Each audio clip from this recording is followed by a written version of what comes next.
É bom adorarmos a Jesus, mesmo que seja no silêncio do nosso coração. Amém? Meus amados, podeis tomar os vossos lugares nesta noite e nós iremos meditar na palavra do Senhor.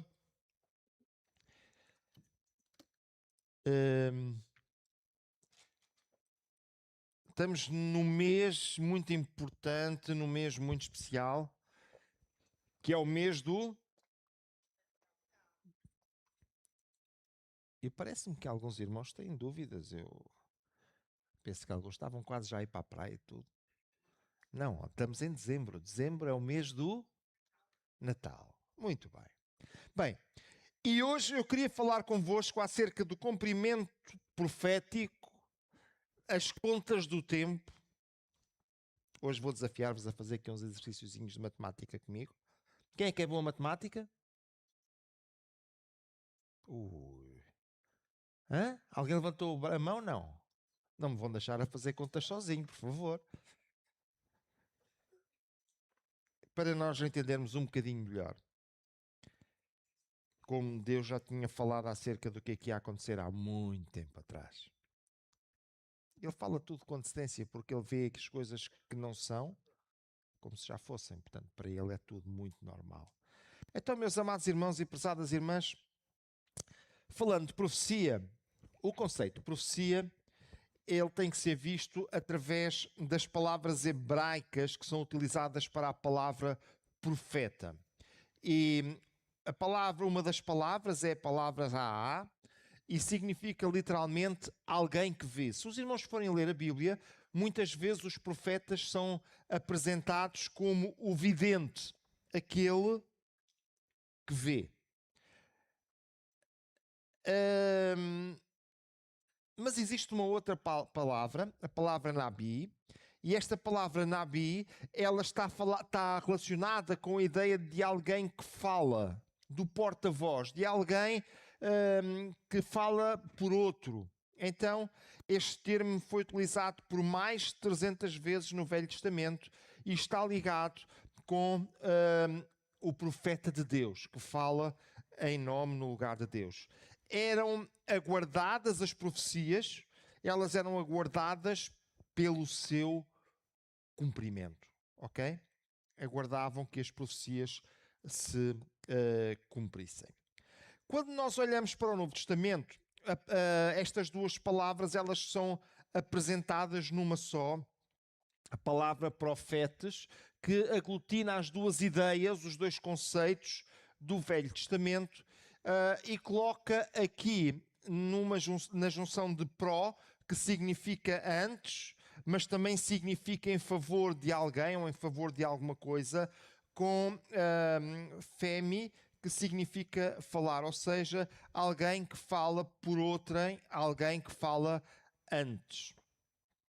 A definição de profecia surge então a partir do próprio texto, do texto sagrado. Isto é uma pequena introdução para nós avançarmos para aquilo que eu queria falar convosco nesta noite.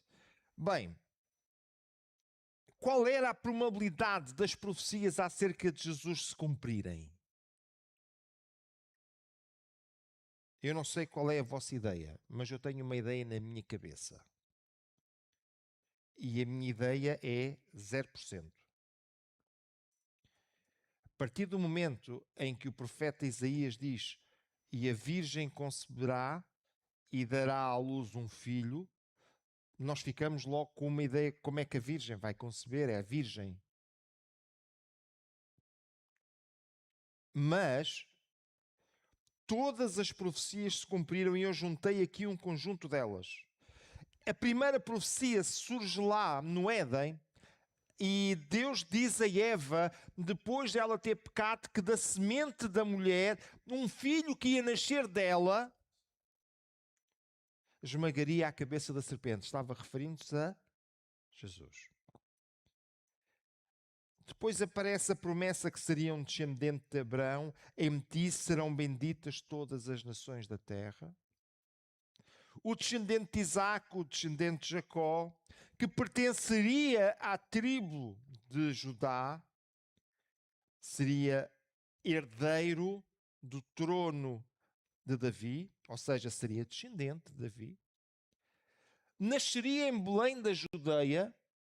Os irmãos vejam, quando os magos batem à porta de Herodes, ele diz, isto é tudo tão grande, agora onde é que vai nascer?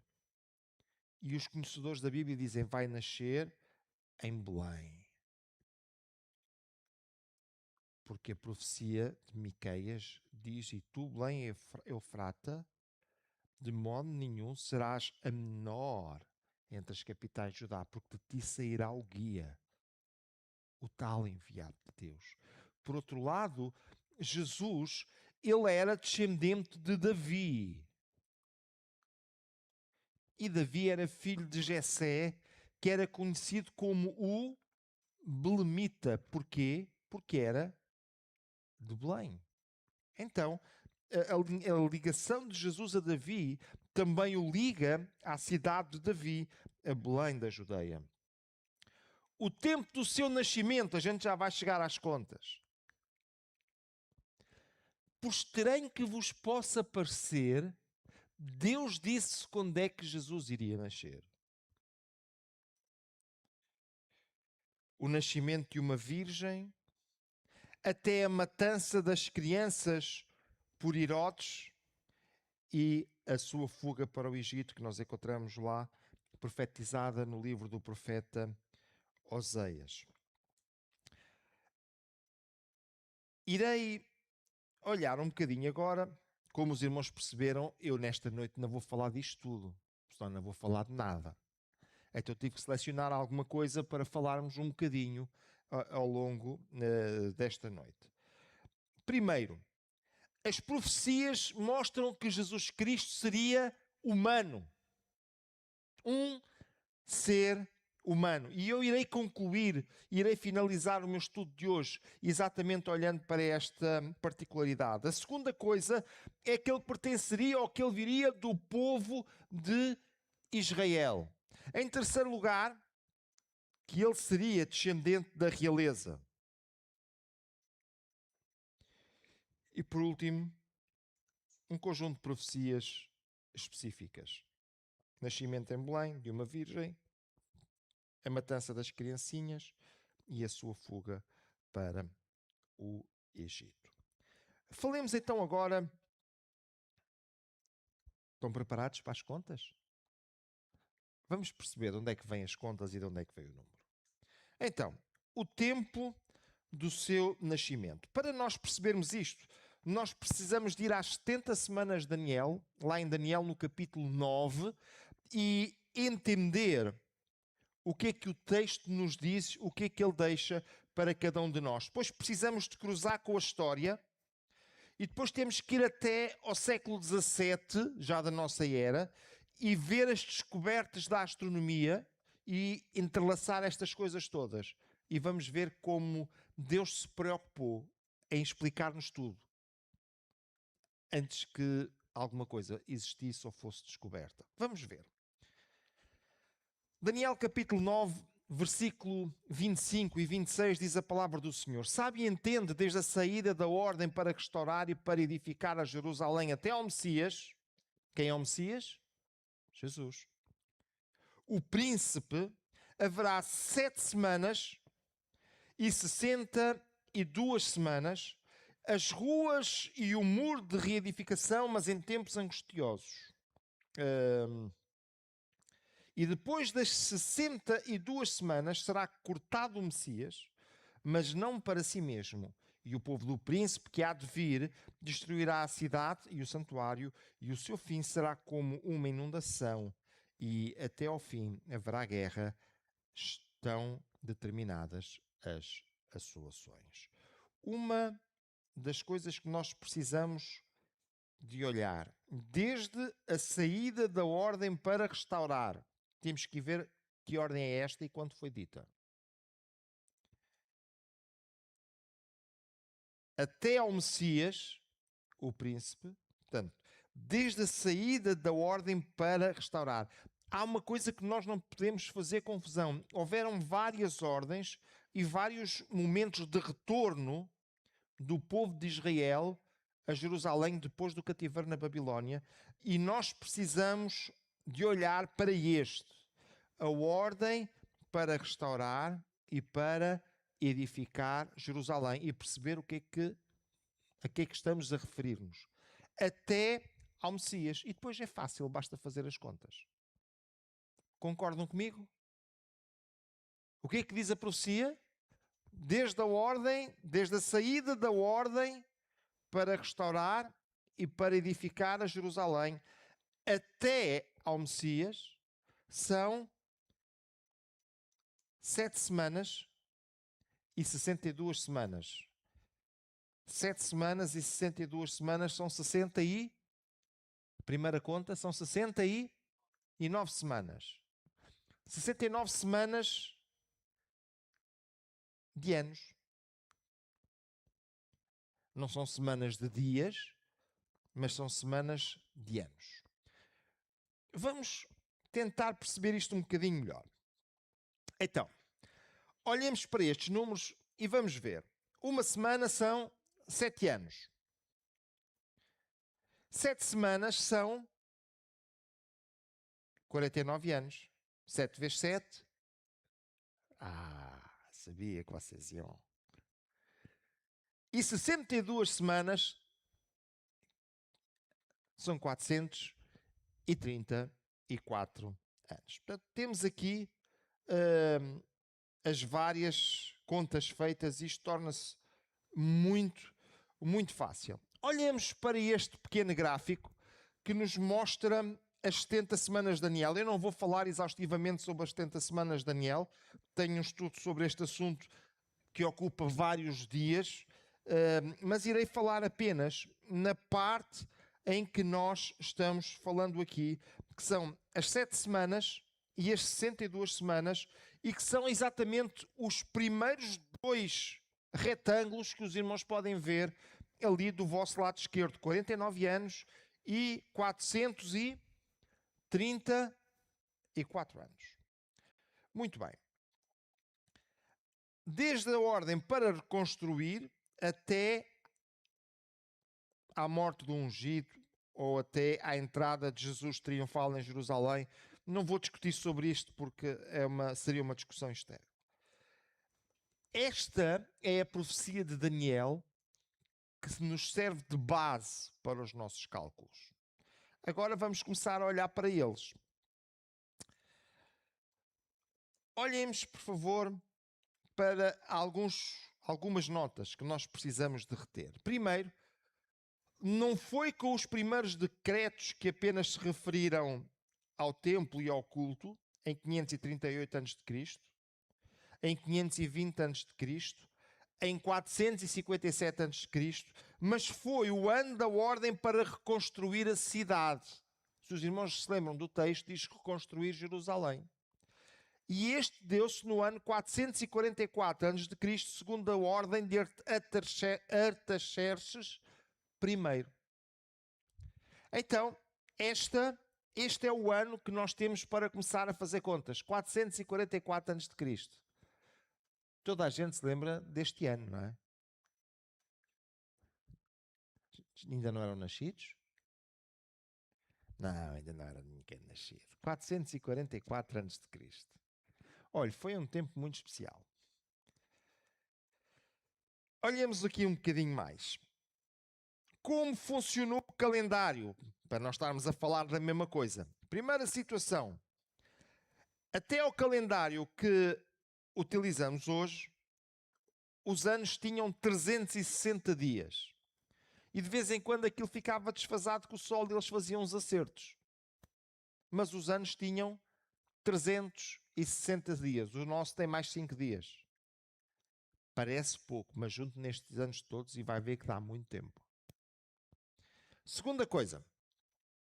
Dionísio, do século VI, que foi o responsável por criar o calendário que temos hoje, porque achavam que o mundo cristão devia ter um calendário baseado em Cristo e no cristianismo, então criaram um calendário que estivesse baseado no nascimento de Jesus. E em tese, o ano 0 representa o ano de nascimento de Jesus. Mas na prática, no ano 0, Jesus já teria 5 ou 6 anos. Ok? Por outro lado, Dionísio, nas suas contas, não contemplou o ano 0. Então o ano -1 salta para o ano 1. E temos aqui a lacuna de um ano. Por último, e por falta de informação completa e fidedigna, nós precisamos sempre de fazer a conta que Jesus não morreu em 33, mas ele terá morrido em 27. Ok? Então, como é que nós podemos provar isto? Herodes o Grande mandou matar as criancinhas. Lembram-se? Está lá na Bíblia. Mas ele morreu no ano 4 a.C. Se Jesus tivesse nascido no ano 0, como é que ele podia ter mandado matar as criancinhas? A verdade é que Jesus terá nascido no ano 6 a.C. Ok? Segunda situação. Segundo a ciência, a estrela que guiou os magos, e esta descoberta deve-se a um senhor chamado Johannes Kepler, ela aconteceu 7 anos antes. 7 antes de Cristo. Isto está provado pela ciência. Nesta altura, Saturno e Júpiter, eles alinharam-se e quem olhou viu como se fosse um planeta só com muita luz. E este evento, nesta altura, ele repetiu-se 3 vezes. Vá lá ver na Bíblia com atenção, porque aparece 3 vezes. A gente já vai conferir isso. Ele alinhou-se 3 vezes. De 29 de maio a 8 de junho, uma vez. De 26 de setembro a 6 de outubro, uma segunda vez. E de 5 a 15 de dezembro, uma terceira vez.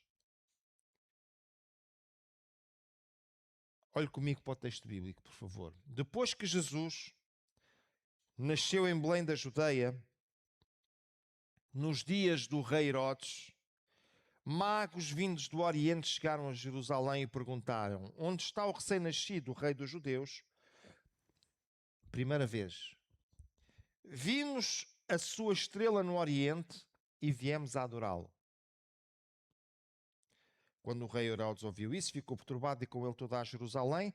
Tendo reunido todos os chefes dos sacerdotes do povo e os mestres da lei, perguntou-lhes onde deveria nascer o Cristo. E eles responderam: em Belém da Judeia, pois assim escreveu os profetas. Mas tu, Belém da terra de Judá, de forma alguma és a menor entre as principais cidades de Judá, pois de ti virá o líder como o pastor, conduzirá Israel, o meu povo.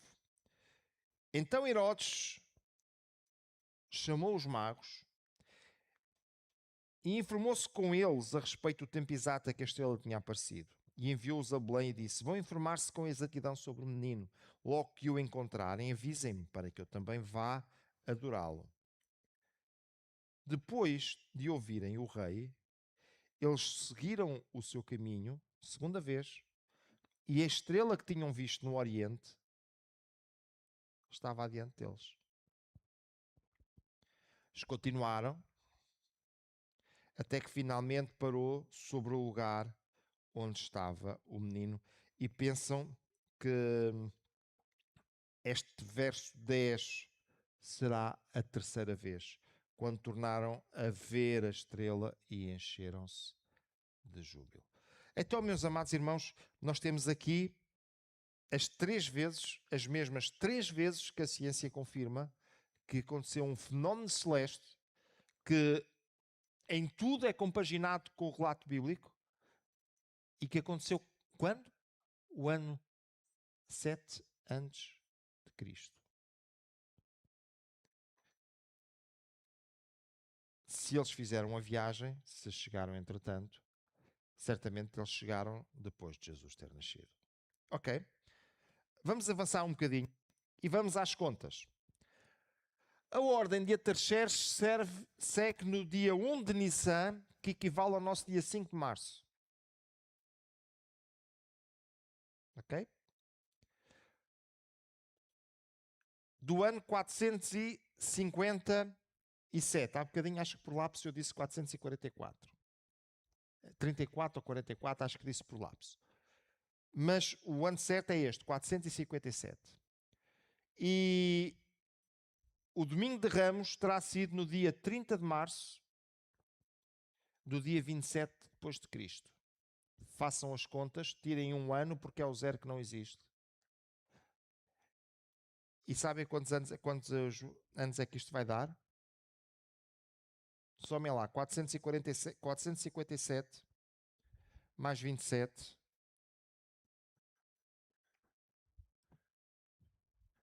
e tirem um. Quantos anos é que dá lá?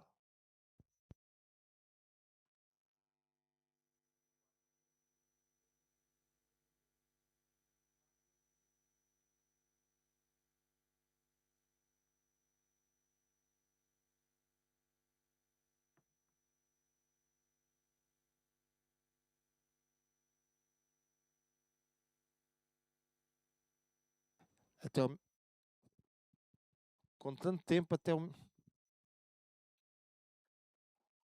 com tantos anos, até o microfone ficou com a bateria gasta, já viram? 483 anos. Deus previu ou não previu? Previu. Bem, deixem-me avançar um bocadinho mais. O apóstolo Paulo, na carta aos Gálatas, obrigado.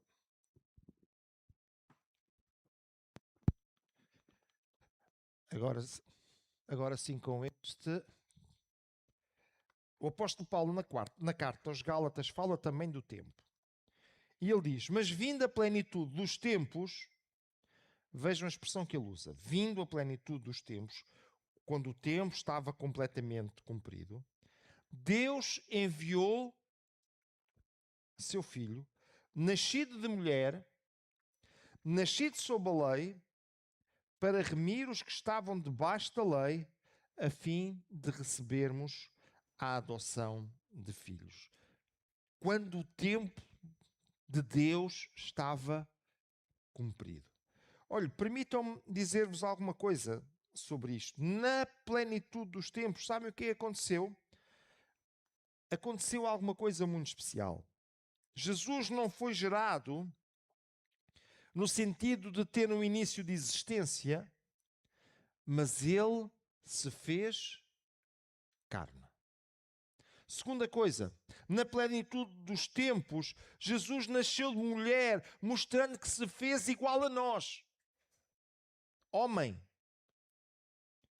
para poder ser o nosso mediador. Terceira coisa, a sua condição como judeu, nascido debaixo da lei, sujeito à lei de Moisés. Depois a Bíblia acrescenta alguma coisa mais na plenitude dos tempos. Sabe o que é? É que ele veio com uma missão definida. E meus amados irmãos, quando nós celebramos o Natal, nós precisamos de lembrar a missão de Jesus. E nesta missão definida, ele veio para resgatar os que estavam debaixo da lei e adotá-los por seus filhos. Esta mudança apresentada significa trazer uma nova aliança. Uma aliança baseada com o seu sangue. Aliança a qual nós vamos celebrar esta noite. Jesus Cristo veio dar a sua vida por nós, para que, pelo seu sangue, nós pudéssemos chegar a Deus, através desta nova aliança. Amados irmãos, é impensável não celebrarmos o Natal. Porque o Natal é o início da concretização deste plano. Permitam-me concluir nesta noite, desejando votos de um Santo Natal para todos vocês, para as vossas famílias, para os que nos veem lá em casa. E, meus amados irmãos e prezadas irmãs, eu acredito que celebrar o Natal, se é lembrar estas coisas, se é lembrar aquilo que Jesus veio fazer,